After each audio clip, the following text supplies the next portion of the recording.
오늘은 절대 전도망대 19번째 엘리야가 누린 그리스도라는 제목으로 같이 말씀을 확인하도록 하겠습니다.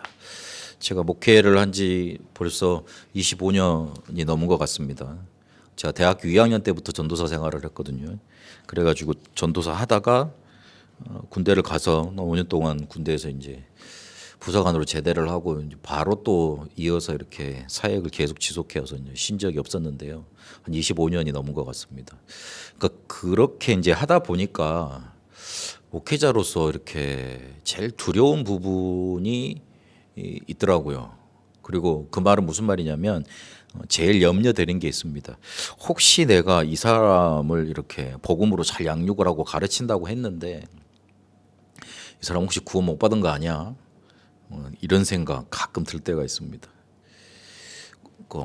이분이 막 뭔가 이렇게 좀 복음을 받고 예배 나와지고 예배가 살아나고 막 힘을 얻고 그래야 될 건데 늘상 되돌이표예요. 보면 늘상 되돌이표고 그 좀 됐다가 안 됐다가 됐다가 안 됐다가 이런 것들이 계속 반복되는 걸 볼 때 그때는 좀 힘이 빠져요. 그런데 그 근본적인 원인이 어디 있을까 자꾸 따져보면요. 결국에는 이렇게 수렴이 되더라고요. 구원을 받았는지 안 받았는지 그런 부분, 쉽게 말해서 구원 이 부분으로 수렴이 됩니다. 그러니까 진지하게 이제 물어봐야 됩니다. 내가 구원을 정말로 받았냐? 그러면 이 구원을 내가 확신을 하는데 과연 그 근거가 어떤 거냐? 그러면 그거에 따라서 내 삶이 어떻게 이렇게 하나님께 인도를 받고 있느냐, 그게 확실히 나오게 되어 있습니다. 이제 구원 받은 거 애매하지 않습니다. 하나님의 말씀이 즐겁게 되어 있고요. 그리고 기도할 수 있는 힘을 하나님께서 주시는데 그것 가지고 세상을 살아나가게 되어 있습니다. 성경에 있는 사람들은 그랬거든요. 구원받은 자의 기준, 그리고 구원받아서 이렇게 어떤 문제나 위기도 이겼던 사람들의 기준이 잘 나와 있습니다. 그래서 그게 제일 저는 마음에 걸립니다. 열심히 사역을 했는데, 그리고 그 사람을 위해서 막 기도도 하고 어쩐 때는 막 가서 도와주기도 하고 그리고 힘들다고 하면 위로도 하고 막 그래 줬는데 그 모든 것들이 이 사람이 구원을 받지 못한다면, 구원을 받지 못했다면 무슨 소용입니까? 그래서 그게 제일 안타깝고, 그리고 우리 랩런트들 볼 때 철이 없다 있다 뭐 그거를 떠나서요. 이 구원 받으면 하나님이 주시는 힘으로 뭔가 이렇게 있습니다. 그 말로 표현 못할 저는 구원 받은 것 같다 이런 게 있습니다. 느껴질 때요. 근데 전혀 그게 안 보이는 혹시 랩런트들이 가끔 있더라고. 그래서 안타깝다 하는 생각이 듭니다. 그거 볼 때 목회자로서는 제일 두렵기도 하고 내가 일을 열심히 했는데 허탕친 거 아니냐 이 생각도 들기도 하고 제일 사람을 만났을 때 염려가 되는 그런 부분들입니다. 오늘 우리 랩런트들 그런 말씀을 듣는 모든 분들 정말 나는 구원 받았느냐? 그럼 어떤 근거, 어떤 면에서 나는 구원을 받았다고 나는 확신하느냐? 이 부분을 빨리 확인을 해야 됩니다. 마태복음 7장 15절에서 26절까지 보시면 누가복음에도 6장 또 13장 그렇게 내용이 나오는데요. 15절에 보니까 거짓 선지자들을 삼가라 조심하라 그랬습니다. 그들은 양의 옷을 입고 있으나 속은 일이다 노략질한다 그렇게 말을 하고 있습니다. 그러니까 이 말은 무슨 말이냐면 목사님들 중에도 이렇게 실제로 구원 못 받아서 목사인 척을 하고 있는 사람들이 있다는 거잖아요. 그 예수님 당시에도 12제자들, 예수님이 직접 선택해서 부르신 사람 중에 가룟 유다가 그랬죠. 그러니까 겉은 이렇게 교인인데, 겉은 목사인데, 겉은 구원받은 사람 척 하는데 속은 하나도 변하지 않은 거예요. 그래서 그 말을 쭉 해나가시면서 16절에서 20절까지 보니까 열매로 그들을 알리라 그렇게 예수님이 말씀하십니다. 그러니까 그게 자기가 구원받았다는 거, 자기가 변했다는 게 뭘로 나타나냐면 삶으로 나타나진다는 겁니다. 그러니까 쉬운 예로 우리에게 이제 적용을 해보면 예배가 소중히 여겨지고 그리고 전도의 마음이 가게 돼 있습니다. 왜냐하면 내가 이제 복음 이게 너무 좋으니까 누리다 보니까 너무 이게 소중하니까 남들한테 전달이 되게 돼 있어요. 안 하라 그래도 하지 말라 그래도 되게 돼 있다니까요. 여러분 어디 가서 맛있는 음식 이렇게 먹으면 아 이거 나만 혼자 먹기 뭔가 아깝다 이 생각이 자연스럽게 들잖아요. 그리고 어떤 영화 좋은 걸 봐도 이게 큰 홍보를 안 해도 좋으면 입소문을 타고 계속 번져서 이렇게 사람들한테 전파되게 되어 있습니다. 그 삶 중의 삶은 우리가 뭐 착해지고 거룩해지고 뭔가 이렇게 막 사람이 화를 안 내고 이렇게 선해지고 그런 거를 사람들이 많이 뜻하던데 그거는 기준이 될 수 없습니다. 여러분 불교 믿는 사람들 천주교 신자들 못 봤습니까? 세상 거룩합니다.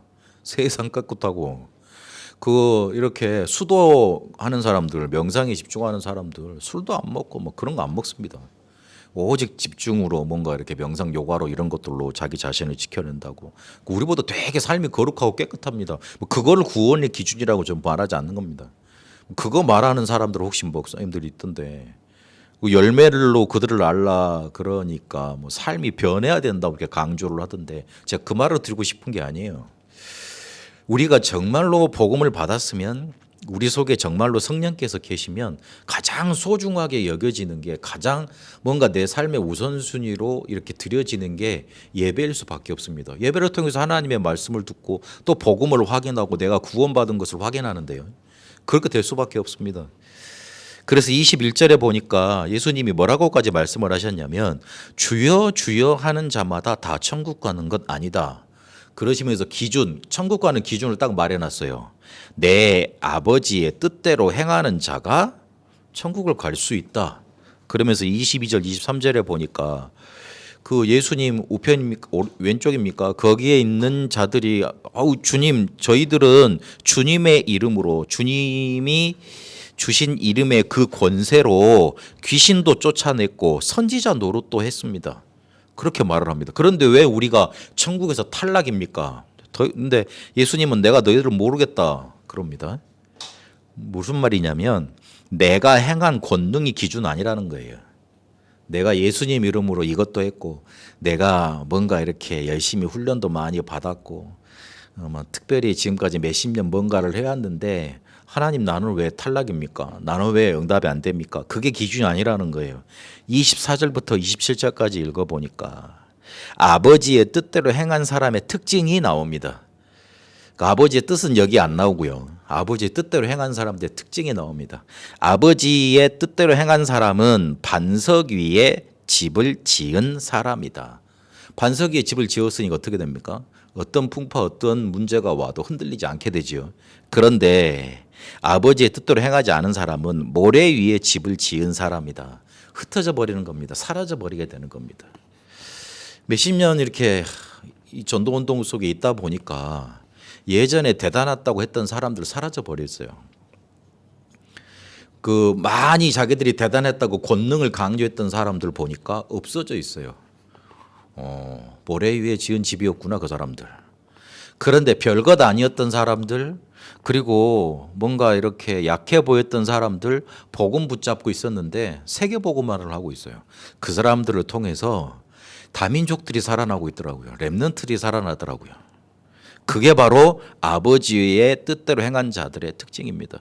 나를 통해서 사람이 살아나고 있고 내가 흔들리지 않고 복음 속에 있고 날마다 그리스도가 사모되어지고 예배가 사모되어지고 하나님이 원하시는 그 응답 속에 자꾸만 와질 수 있는 사람 그 사람 아버지 뜻대로 행하고 있는 겁니다. 그래서 성경 요한복음 6장 40절에 보니까 아버지의 뜻에 대해서 정확히 밝히고 있습니다. 뭐라고 그러셨냐면 아버지의 뜻은 아들을 보고 믿는 자마다 영생 얻는 것이다 그랬습니다. 뭐 아버지의 뜻대로 행한다는 것은 예수님을 믿어야 된다는 소리겠죠. 그런데 여기서 문제가 있습니다. 예수님을 믿어야 된다고 말을 하고 있는데 그러면 믿어져야 믿지요. 거기에서 문제가 생깁니다. 믿어지지가 않는 거예요. 아버지의 뜻도 분명히 드러나 있고 그런 사람이 구원받을 수 있고 그런 사람이 흔들리지 않는 반석 같은 축복을 누린다고 그렇게 알고는 있고 그러는데 뭐가 안 되냐면 아버지의 뜻인 아들이 안 믿어지는 거예요. 그게 문제인 거예요. 아니, 믿어져야 믿죠. 내 문제를 한 번도 제대로 본 적이 없다는 말이 됩니다. 안 믿어진다는 거는. 무슨 말이냐면 내 문제가 내가 그냥 해결하면 해결할 수 있을 것 같습니다. 내가 조금만 뭔가 이렇게 노력을 더 하면 이겨낼 수 있을 것 같습니다. 그런 정도로만 보이고 다가왔던 겁니다. 역경은 지나간다 그러니까, 시간이 다 보상을 해준다 그러니까 그냥 그 시간표만 조금만 지나면 괜찮아질 것 같습니다. 뭐 예전에도 그래 왔으니까 지금 나한테 닥친 문제도 그럴 것 같습니다. 그렇게만 나에게 온 문제를 봤으면 예수님이 안 믿어집니다. 예수님이 진짜 안 믿어지는 거라니까요. 내가 문제가 있어요. 그래서 그 문제를 해결하기 위해서 하나님께 열심히 기도를 해요. 그랬더니 하나님 응답해 주세요. 그거는 믿는 게 아닙니다. 그거는 믿는 게 아니에요. 예수님이 굳이 이렇게 아들을 보고 믿는 자마다 영생 얻는 거라고 아버지의 뜻을 딱 제시해 놓은 이유가 있습니다. 내 문제가 창세기 3장이라고 인생 중에 한 번만큼은 최소한 한 번이라도 이렇게 발견이 되어져야 됩니다. 아, 내 문제는 내가 해결할 수 없는 창세기 3장에서 시작이 됐구나. 이게 한 번은 발견이 되어져야 됩니다. 이것이 우리를 만드신 창조주 하나님이 우리의 문제를 밝혀 놓으신 겁니다. 우리가 휴대폰이 있잖아요. 휴대폰이 문제가 생기면 AS 센터로 가져갑니다. 그러면 거기서 진단을 해놓습니다. 이게 문제라고. 근데 나는 그게 아닌 것 같아. 계속 계속 우기면 누가 이기죠? 제조사가 이깁니다. AS 센터가 이기고. 내가 생각하기에는 이게 문제인 것 같아. 그러나 이 휴대폰을 만든 그 사람들이, 그 제조업체가 확실히 알고 정확히 압니다. 우리가 우리를 만들어냈습니까? 아니, 부모님이 우리를 만들어냈습니까? 가끔 그 불신자 부모들이 그러더라고요. 너는 내 거라고, 내가 이 세상에 태어나게 만들었다고, 내가 너의 창조무 조물주라고 막 이렇게 말을 하는 부모들이 있더라고요. 그래서 자기 인생을 마음대로 휘젓고, 요즘은 자기 아들 스펙이 높으니까 회사 전화해가지고 내 아들 스펙이 이렇게 높은데 왜 연봉을 그렇게 주냐고 따지는 부모도 있다 그러더라고요. 그 근본 원인, 그 문제 사상 속에 뭐가 있냐면, 내가 우리 아이를 이렇게 잘 키워놨는데, 이게 내가 그렇게 잘했는데 하는 그런 사상이 깔려 있는 거예요. 내가 쉽게 말하면 이 아이의 창조주라는 거죠. 네가 내 창조주, 내 작품을 이렇게 만들었는데 왜 네가 그렇게 이렇게 무시를 해? 그런 거잖아요. 우리는 우리의 창조주가 될 수 없습니다. 우리 부모도 우리의 창조주가 되질 못합니다. 우리의 창조주는 하나님이세요. 그 하나님이 우리를 보고 너의 문제는 이거야, 그걸 알려주셨습니다.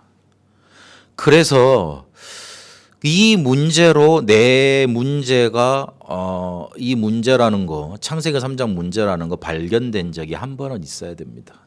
어릴 때, 우리 초등학교 때 우리의 문제는 하나님 떠나 죄 속에 빠져서 사단에게 잡힌 거예요. 그렇게 들은 거 말고, 목사님은 왜 저렇게 강단에 설 때마다 나한테 맨날 만나서 일주일에 다락방에서도 만나, 뭐 어디 전도신학원에서도 만나, 그리고 예배 때도 만나, 그리고 수시로 때로 없이 나한테 전화를 해서 말을 해. 근데 왜 내 문제를 자꾸만 창세기 3장이라고 하는 거지? 도대체 저 양반은 뭐에 씌었길래 나한테 창세기 3장이 문제라고 말하는 거지? 이거는 한번 생각을 해봐야 돼요. 근데 도대체 어떤 부분에서 저 사람을 변화시키고 저 사람한테 꽂혀 있길래 나한테 계속 그 이야기를 하는 거지? 그렇게 계속 이야기하는 사람이 혹시 옆에 있다면 한 번쯤은 생각을 해봐야 될 거 아닙니까? 내 문제가 창세기 3장에서 왔다는 것, 그거 발견이 되어지면 자연스럽게 뭐가 붙잡혀지냐면 절대 가능의 길을 찾아 나서게 됩니다. 근데 그 절대 가능의 길은 다른 어디에서 찾을 수 없습니다. 종교에서 찾을 수 없다니까요. 성경에만 있어요. 그리스도라고. 그렇게 만나지게 되어 있습니다. 에레미야서에 하나님이 그러십니다. 너희가 나를 찾아라, 구하라. 그러면 내가 너희를 만나주겠다 그럽니다. 하나님, 내 문제는 내 힘으로 도저히 해결할 수 없는 문제 같아요. 그런데 그게 알고 보니까 창세기 3장에서 시작이 됐네요. 나도 그 이후로 태어난 창세기 3장에서 자라고 난 사람이네요. 내 문제는 바로 하나님을 떠나서 죄에 사로잡혀 사단에게 속은 그 문제네요. 내 문제 해결하실 분을 나에게 주옵소서. 찾다 보니까 그분이 그리스도구나 깨달아진 거예요. 그렇게 해야지 제대로 믿어진 겁니다. 그게 하나님이 우리에게 주신 믿음의 기준입니다. 그거 안 믿어지면 미안하지만 하나님의 답에서는 탈락이라니까요. 탈락이면 어디에 우리가 살아야 됩니까? 지옥에 살아야 되는 거지. 어차피 그 뭔가 지옥에서 지옥 같은 세상을 살다가 또 거기로 가는 거예요. 자기 기준에서 내 기준에서 이해하고 구원을 평가하고 해석을 하면 그런 것 같습니다. 그러나 하나님의 기준 뜻에 맞아야 됩니다. 구원을 우리가 하는 게 아니지 않습니까? 구원의 주체는 우리가 아니잖아요. 하나님이시잖아요. 그러면은 내 기준에 맞춰서 하나님 구원을 이렇게 내려주세요가 아니라 하나님 기준에 맞춰 내가 가야지요. 그거는. 그래야 되는 거잖아요. 하나님의 기준이 예수를 그리스도로 보냈으니까 그걸 믿으라 이겁니다. 그런데 그게 예수가 그리스도로 믿어지려면 가장 시발점, 첫 시작이 중요합니다. 내 문제가 창세기 3장이라는 게 발견되어져야 됩니다. 저는 목회 끝나고 마치고 하나님이 제 사명을 이 땅에서 끝나게 하는 날까지 이걸 계속 강조할 겁니다. 저는 강단에서 이 부분을 계속 강조할 겁니다. 알아듣든지 못 알아듣든지 어쨌든 뭐 반복이라고 생각을 하든지 어쨌든지 저는 이 부분을 계속 강조할 겁니다. 어느 순간 하나님이 깨닫게 하시는 날이 있겠죠. 어느 순간 우리 렘넌트들한테 이걸 하나님이 감동으로 깨닫게 하는 날이 있겠죠. 만약 제가 그걸 못했으면 하나님 앞에 제일 중요한 걸 못하고 간 것 아니겠습니까? 한 사람이라도 하나님이 제게 영혼을 붙여주시면 그 사람이 구원받고 하나님의 축복을 누리고 하나님이 쓰시는 일꾼을 세우도록 만들어줘야죠. 근데 그 가장 첫 시작이 어디냐? 내 문제가 창세기 3장에서 왔다는 거, 그거 깨달아지는 거예요. 오늘 엘리야가 뭐라고 말을 했냐면 내가 하나님에 대한 열정이 유별났다 그랬습니다. 그러니까 자기 열심이 기준이었습니다. 구원에 대해서도 우리가 우리 기준 가지고 있으면 안 됩니다. 하나님이 우리에게 주신 기준 가지고 있어야 됩니다. 근데 우리가 그리스도를 누리는 기준, 사역의 기준에서도 하나님이 우리에게 주신 그것이 우리의 기준 돼야 돼요. 그런데 오늘 하나님 앞에서 엘리야가 대답하는 거 한번 보세요. 내가 열심히 지금 특별했는데, 예전에는 열심히 특별했다 그랬습니다. 특심이었는데 하나님 지금 나는 아무것도 남은 게 없습니다. 그 말은 무슨 말이에요? 내가 하나님을 이리 열심히 했는데 하나님 나를 왜 이렇게 홀대하십니까? 나를 버리신 것처럼 이렇게 대합니까? 나는 지금 지명수배를 받아서 생명이 걷어져 가게 돼 있고 내 주변에는 아무도 따르는 사람이 없습니다. 그래서 나만 홀로 남았거늘 그렇게 말을 하고 있는 거예요. 하나님이 준비하신 것, 예비하신 것, 이것으로 엘리야가 지금 바뀌는 과정이 열왕기상 19장에 나와 있습니다. 우리가 지금 이걸 가지고 그리스도를 누리고 과연 어떤 걸 붙잡아야 될 것인지 오늘 확인해야겠습니다.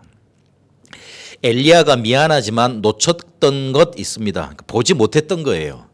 열심히 한다고 했는데 오해하고 있었고 보지 못했던 게 있습니다. 그게 열왕기상 17장과 18장에 쭉 나타납니다. 이 엘리야에게는 능력이 많이 나타났습니다. 그래서 이스라엘이 여호와를 섬기지 않고 이방 신들을 섬기니까 뭐 했냐면 가뭄이 오게 만들었습니다. 농경 시대에 그리고 그 땅은 많이 비가 필요하고 그리고 물을 필요하는 그런 땅인데 가뭄이 닥치면 어떻게 됩니까? 죽으라는 소리잖아요.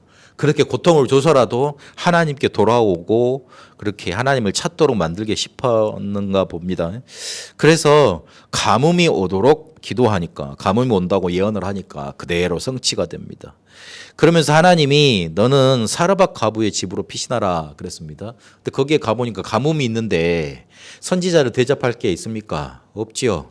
그래서 선지자를 대접할 수 없는데 어떻게 오냐고 그러니까 아니 걱정 말라고 하나님 주실 거라고 그래가지고 거기에서도 이렇게 오랜 기간 있으면서 이렇게 살게 됩니다. 근데 거기에 과부의 아들이 죽잖아요. 근데 그 과부의 아들도 살려내는 기적이 일어났습니다. 여러분 그 우리 병 치유하는 것도 기적인데 사람이 살아났다니까요. 별로 옛날 이야기라고 꿈쩍도 안 하시지만은 어쨌든 사람이 살아났어요. 죽었는데 그 살아봤고 얼마나 황당했겠어요. 내가 주님을 섬기고 하나님을 섬기고 여호와의 종을 이렇게 섬긴 결과가 이런 결과냐. 그래서 얼마나 하나님 원망이 되고 또 엘리야가 원망이 됐겠어요. 그런데 살려냈다니까요. 그러면서 뭘 하게 되냐면 바알과 아세라를 섬기는 선지자 850명과 전투를 붙습니다. 갈멜산 전투라고 이야기를 하지요. 가뭄 때에 하도 이제 바알과 아세라만 섬기고 아합과 이세벨이 그렇게 악하게 우상 숭배를 하니까 내가 본때를 보여주겠다고 마음을 먹고 갈멜산에 선지자들을 모아라. 그리고 나와 대결하자. 그 중개 역할을 누구한테 시키냐면 오바댜한테 시킵니다. 그러니까 오바댜가 아니 선지자님 나한테 무슨 억하심정이 있길래 그거를 중개를 하라고 그럽니까? 내가 죽을 수 있는 그런 미션 아닙니까? 그러니까 괜찮다 그러면서 가서 말하라 그럽니다. 그래가지고 갈멜산 전투가 실제로 성사가 되게 됩니다.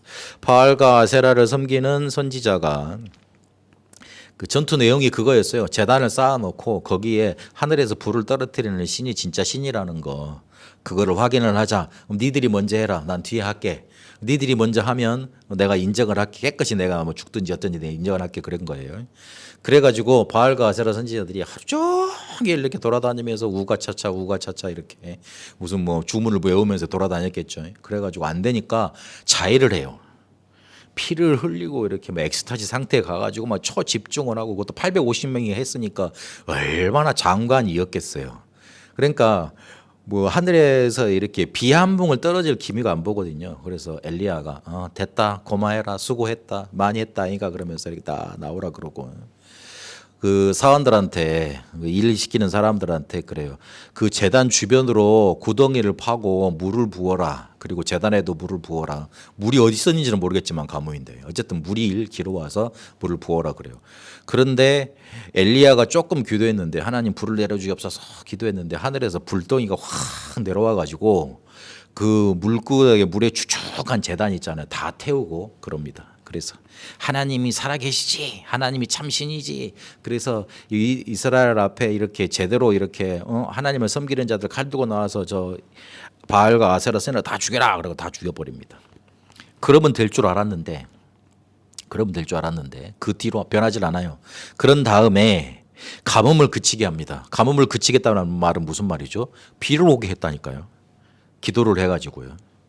그 성경에 보니까 그 엘리야의 머리가 간절히 그러니까 무릎을 꿇고 기도를 했는데 엘리야의 머리가 자기 그 뭡니까 무릎 사이로 들어갔다고 그랬어요. 오늘 집에 가서 한번 해보세요. 내 머리가 무릎 사이로 들어가는가? 안 들어가죠. 저같이 배 나온 사람은 절대 불가능한 일이에요. 그러니까 얼마나 이렇게 날씬했으면 들어갔다는 소리겠어요. 그렇게 간절히 기도합니다. 그래서 사원한테 야 저기 이렇게 바다에서 이렇게 구름이 보이느냐 그러니까 조그만 콩알만한 게 보입니다. 더 간절히 기도해요. 조금 더 크게 보입니다. 더 간절히 기도해요. 더 크게 보입니다. 그래가지고 아합한테 가서 이제 비가 올 거니까 피해라 대비를 해라 그렇게 말을 하고 그렇게 갑니다. 이런 일들이 일어났으면 와 하나님 대단하다 그렇게 봐야 될 거 아니에요. 그런데 그거를 전달받은 문제를 해결해 준 거를 전달받은 이세벨이 뭐라고 결정을 합니까? 내가 저 엘리야를 선지자들의 목숨과 같이 만들겠다. 죽여버리겠다는 뜻이잖아요. 그래서 전국에 지명 수배를 내리고 죽도록 그 사람을 이렇게 포획을 하도록 그렇게 명령을 내립니다. 그래서 이 사람이 그 도망을 가고 이렇게 하나님께 이렇게 호렙산으로 가면서 이렇게 원망하는 그런 장면들이 뒤에 쭉 나옵니다. 엘리야가 문제의 원인을 없앴다고 생각을 했어요. 문제의 원인은 지금 바알과 아세라 선지자들 그 선지자들이 아합과 이세벨을 꼬대겨서 우상 숭배를 이스라엘 전역에 퍼뜨렸다고 생각을 했어요. 그래서 쟤들을 없애면 아합과 이세벨이 회개를 하겠지. 그리고 이런 기적들이 일어나면 살아계신 하나님을 인정하겠지. 그렇게 생각을 한 거예요. 그런데 결과는 어떻게 나타났죠? 반대로 나타났습니다. 오히려 자기의 목숨이 위협받는 그런 상황이 나타난 겁니다. 문제의 원인을 없앴다고 생각을 했지만 그 문제의 진짜 원인인 사단은 그대로 살아 있었습니다. 그게 문제였습니다. 그 사단을 없앨 수가 있습니까? 그런데 그거를 결박을 시켜야 되는 거지. 그거를 어떻게 활동을 못하도록 묶어놔야 되는 거지. 없앨 수가 없으면 그래야 되는데 거기에 하수인격인 선지자들만 죽인다고 그래서 그게 사라지는 게 아니잖아요. 창세기 6장 4절에서 5절까지 보니까 홍수 심판으로 인해서 네피림이 다 죽었습니다. 그러나 그 네피림 속에 역사했던 사단은 계속 역사하고 있었습니다. 건재했습니다.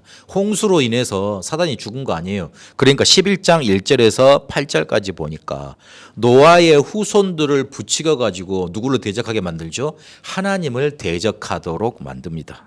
자기 이름을 내자. 우리의 이름을 내서 우리가 홍수에서 그런 재난에서 더 이상 당하지 않도록 만들자. 그 말이잖아요. 사단을 없앴다고 생각을 했지만 그렇지 않습니다. 문제의 원인이 사라지질 않았습니다. 그래서 그걸 못 봤던 겁니다. 그래서 하나님이 준비하셨던 것을 보여주십니다.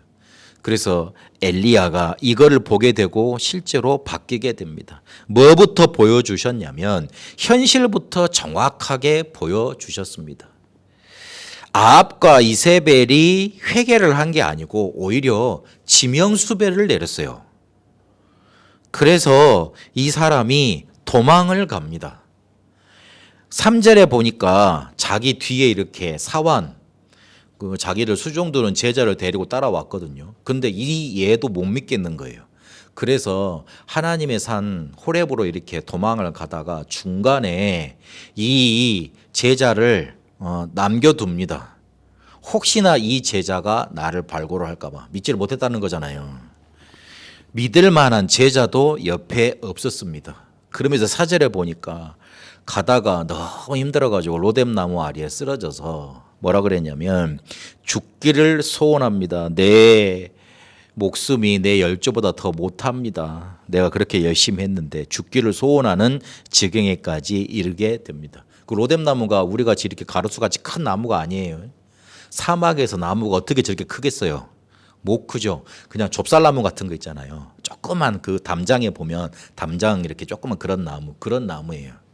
거기에 그러면 얼마나 그늘이 많겠어요. 그냥 머리에 집어넣은 거지 이렇게. 그래가지고 조그맣게 머리가 좀 이렇게 서늘해지니까 정신을 차리고 하나님한테 바로 튀어나온 말이 본심이 나온 거잖아요. 하나님 나 죽여주십시오. 네 지금 열심히 했는데 지금 이 꼴이 뭡니까? 자기의 현실을 비참해진 그 현실을 정확히 보도록 만드셨습니다. 하나님이 그거부터 시키셨어요. 그러면서 뭘 해주시냐면 생각을 바꿔주십니다. 5절부터 12절까지 보니까 나는 너에게 그리 일하라 하지 않았다. 이걸 하나님이 알려주신 거예요. 너는 그렇게 열심히 했지. 그런데 나는 너에게 그렇게 일하라고 하지 않았다. 그걸 알려주십니다. 그래서 힘부터 회복하게 만들어 주십니다. 하나님이 사자를 보내셔서 하나님의 양식을 먹게 합니다. 그래서 40주 40야 동안 40일 동안 쉬지도 않고 하나님의 산 호렙에 가서 이르게 합니다. 호렙산은 모세에게 하나님이 나타나셨던 그 산이지요. 굉장한 의미가 있습니다. 그것도 40일이었습니다. 또 40일도 굉장한 의미가 있는 거예요. 이 사람이 하나님이 나타나시려고 하니까 뭐라고 말을 하냐면 우리가 읽었던 오늘 본문이지요. 유별난 열심으로 우상 숭배한 사람들을 내가 죽이고 바꾸려고 했습니다. 그런데 하나님 나밖에 남지 않았습니다. 하나님 그 원망하는 거잖아요. 그러잖아요. 뉘앙스가 하나님 나 이렇게 열심히 했는데 나는 지금 죽을 위기에 처했고 제정신이 돌아왔는데 진짜 본심이 나오는 거예요. 그 전에는 나를 죽여 주십시오 이제 근본적인 본심이 나온 거고 이제 그 밑에 사라져갖고 있었던 이제 진짜 본심이 나온 거예요. 하나님 내가 이렇게나 열심히 했는데 하나님의 역사를 이렇게나 일으켰는데 왜 변한 건 하나도 없습니까? 이렇게 따져 묻는 거예요. 하나님께 원망하는 거잖아요. 그래서 하나님이 내 앞에 서라. 그러니까 왜 네가 그렇게 됐는지 알려주겠다는 거잖아요. 말씀을 주겠다는 거잖아요. 크고 강한 바람이 먼저 붑니다. 근데 거기에도 뭐가 없었다고요? 여호와께서 계시지 않았어요. 그리고 지진이 납니다. 거기에도 하나님이 계시지 않았어요. 그리고 그 뒤에 불이 나타나고 불이 임합니다. 거기에도 하나님이 계시지 않았어요. 그 속에는 여호와께서 계시지 않았다. 그렇게 말합니다. 크고 강한 바람, 지진, 불 엄청난 거 아닙니까? 그리고 자연 세계를 흔드는 하나님의 역사 아닙니까? 그런데 거기에 하나님이 계시지 않았습니다. 엘리야가 생각했던 하나님은 그런 하나님이에요. 능력으로 강하게 확 역사해가지고 사람을 확 뒤집어 놓고 막 변화를 시키고 역사를 일으키고 그런 하나님인 줄 알았어요. 그런데 그 정적을 깨고 세미한 소리 가운데 여호와께서 말씀하십니다. 자기가 생각했던 방법, 자기가 일했던 방법하고는 정반대의 방법으로 말씀하고 계신 겁니다. 그러면서 진짜로 봐야 될 것을 알리십니다. 내가 왕들을 바꿀 거다. 네가 왕들이 문제라고 생각을 했니? 그래서 왕들을 바꾸려고 그렇게 선지자들을 죽였니? 아람 왕을 바꾸고 하사엘을 아람 왕으로 세울 거다. 그리고 예후를 이스라엘 왕으로 세울 거다.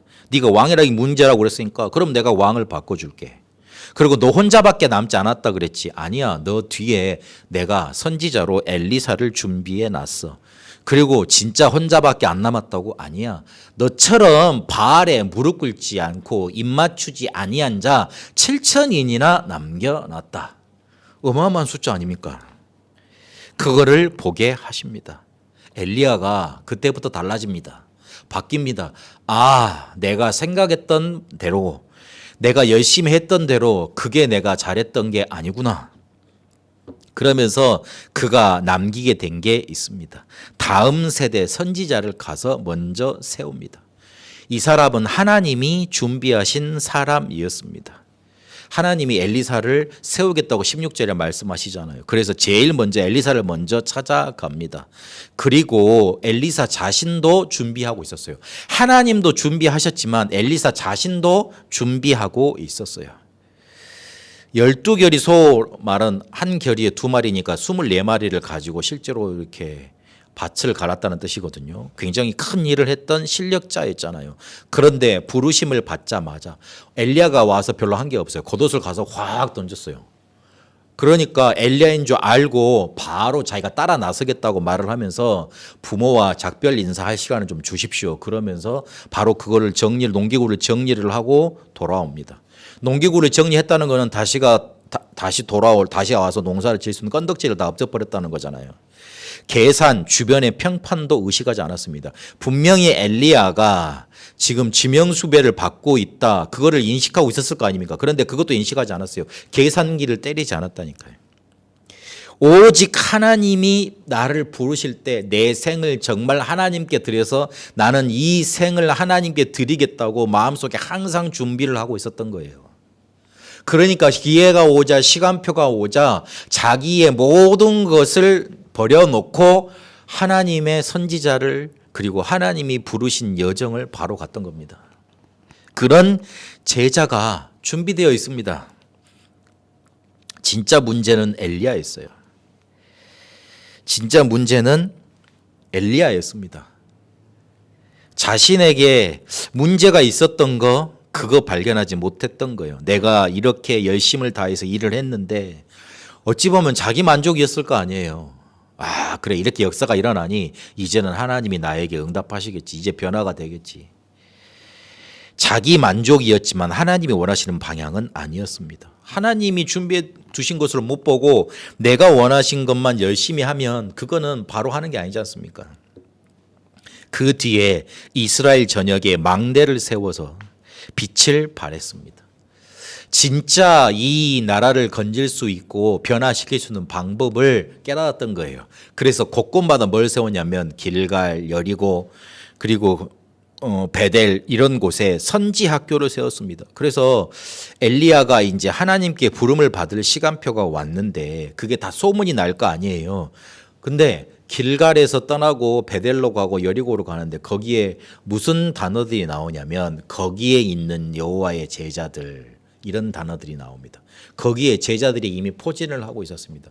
곳곳에 선지 학교를 세워서 말씀 운동을 일으켰다는 뜻이 됩니다. 선지자를 키웠다는 뜻이 됩니다. 그렇게 빛을 밝혀 놓으니 이스라엘의 역사했던 흑암 세력이 이 사단의 세력이 딱 묶여버리는 거예요. 그렇게 제자들을 남기게 됐습니다. 우리가 열심히 하는 것 이전에 나를 바꾸어야 됩니다. 내 영적 상태가 그리고 마음의 상태와 내 삶이 바뀌어야지만 실제로 내가 바뀌어지게 되어 있습니다. 나를 바꿔야 된다는 말은 무슨 말이냐면 내가 문제가 아니라 지금까지는 다른 사람, 내 가정, 내 환경, 내 친구, 내 현실 그리고 내 주변을 둘러싼 부조리한 시스템이 문제야 그렇게 인식을 갖고 내 마음속에 살고 있었던 거예요. 그러면 어떻게 되냐면 내 주변에 이제 마음에 드는 게 없잖아요. 내 마음에 만족을 주는 게 없잖아요. 그러면 내 속에 뭐가 임하냐면 흑암의 나라, 사단의 나라가 임하게 돼 있습니다. 그 문제를 잘못 봤기 때문에 하나님의 나라가 절대로 우리에게 임할 수 없는 거예요.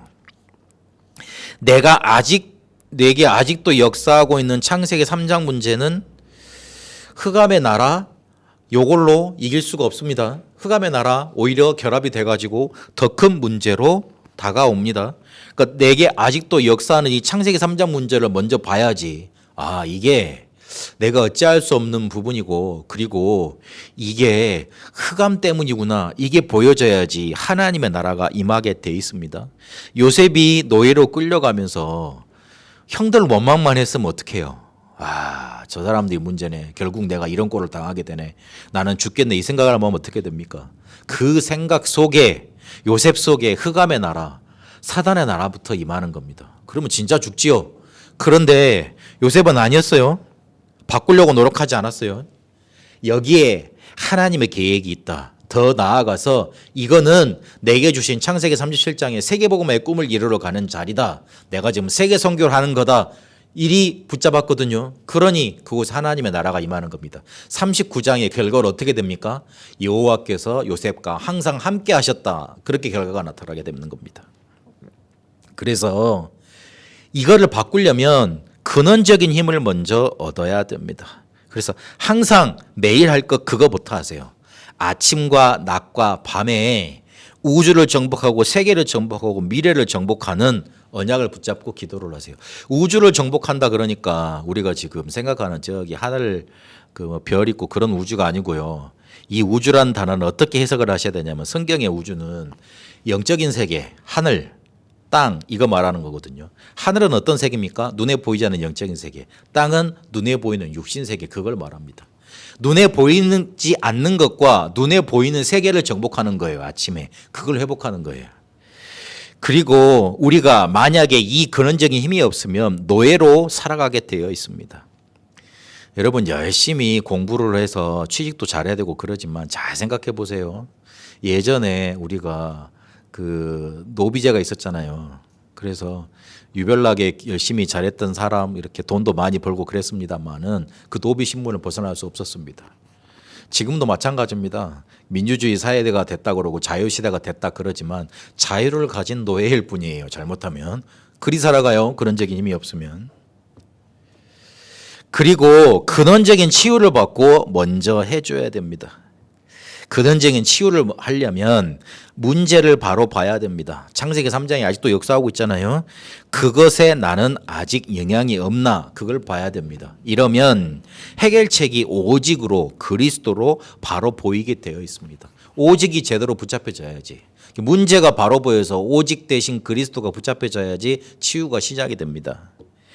이러면 문제가 더 이상 문제로 보이지 않게 됩니다. 왜? 하나님의 역사가 그리스도의 역사가 내게 나타나니까. 그렇게 되면 남이 보고 알게 됩니다.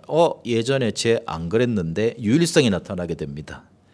이러면 어떻게 되느냐? 문제통에서 오는 응답이 자꾸만 오게 되어 있습니다. 오히려 문제가 발판됩니다. 재창조의 작품이 되는 겁니다. 저는 베트남 렘넌트 전도학교에 서시는 강사님들 너무나 감사하더라고요. 자기 인생 스토리들을 계속 말씀을 하시는데, 아, 그렇구나. 저분들이 저래서 하나님이 복음 속으로 오직 복음으로 사용하고 계시는구나. 굉장히 부끄러운 얘기들인데 복음 안에서 나는 복음을 정말로 붙잡을 수 있었다고 말씀을 하시더라고요. 그 간증과 그들의 인생 자체가 재창조의 작품이 된 거잖아요. 근원적인 치유가 되면 그렇게 되게 됩니다. 내 가장 아팠던 것도 작품이 되게 되어 있습니다. 그러면 근원적인 사명이 발견됩니다. 이 근원적인 사명은 말씀이 임해야지만 정확히 보이게 되어 있습니다. 에레미야가 시대들에 갇혔을 때 말씀이 두 번째 임했습니다. 그래서 이 말씀을 통해서 이스라엘을 회복할 걸 크고 비밀한 일을 보이십니다. 제자들에게 먼저 말씀부터 임하도록 집중을 시켰습니다. 사도행전 1장 3절 40일 동안에요. 그러니 2장 17절 18절 성령 충만 받고 나서 뭐가 보이냐면 장래가 보이고 그 말씀 성취된 게 보였습니다. 이 근원적인 사명이 예배할 때 내게 확신으로 딱 오게 되어 있습니다. 아, 내가 이거를 해야 되겠구나. 그렇게 보이게 되어 있습니다. 내가 먼저 바뀌어야 됩니다. 남을 바꾸려고 그러면, 내 현실을 바꾸려고 그러면 그게 불가능합니다. 어찌 보면 그거는 절대 불가능입니다. 그리고 내가 바꾸려고 하는 그 사람은 오히려 더 피곤한 삶을 살고 있을지도 모릅니다. 그게 자기한테 맞으니까. 그렇다면 뭘 바꿔야 된다는 그런 결론이 나오냐면 나를 바꿔야 된다는 결론이 나옵니다. 저 우상 숭배하는 이세벨 아합이 문제야. 그래서 하나님을 떠난 이스라엘 백성이 문제라고 생각했던 엘리야가 내가 하나님의 역사를, 하나님의 사역을 오해하고 놓치고 있었구나. 하나님이 준비하신 거 그거 찾아내서 실제로 작품으로 남겨야 되겠구나. 그걸로 바뀌어졌던 것처럼 오늘 이번 한 주간 말씀을 붙잡고 그리스도를 누리시다가 영적인 상태와 마음 상태와 삶이 바뀌어진 응답이 여러분에게 임하게 되시기를 축복합니다. 살아계신 하나님 감사합니다. 우리에게 엘리야를 통해서 우리의 문제를 보게 하시고 우리의 현실을 보게 하시고 그것을 바꿀 수 있는 응답을 붙잡게 하시니 감사드립니다. 하나님이 우리를 이끌어 가시는 것 보게 하여 주옵소서. 나를 바꿀 수 있는 근원적인 힘과 근원적인 치유와 근원적인 사명을 발견케 하옵소서. 살아계신 우리 주 예수 그리스도 이름으로 기도합니다. 아멘.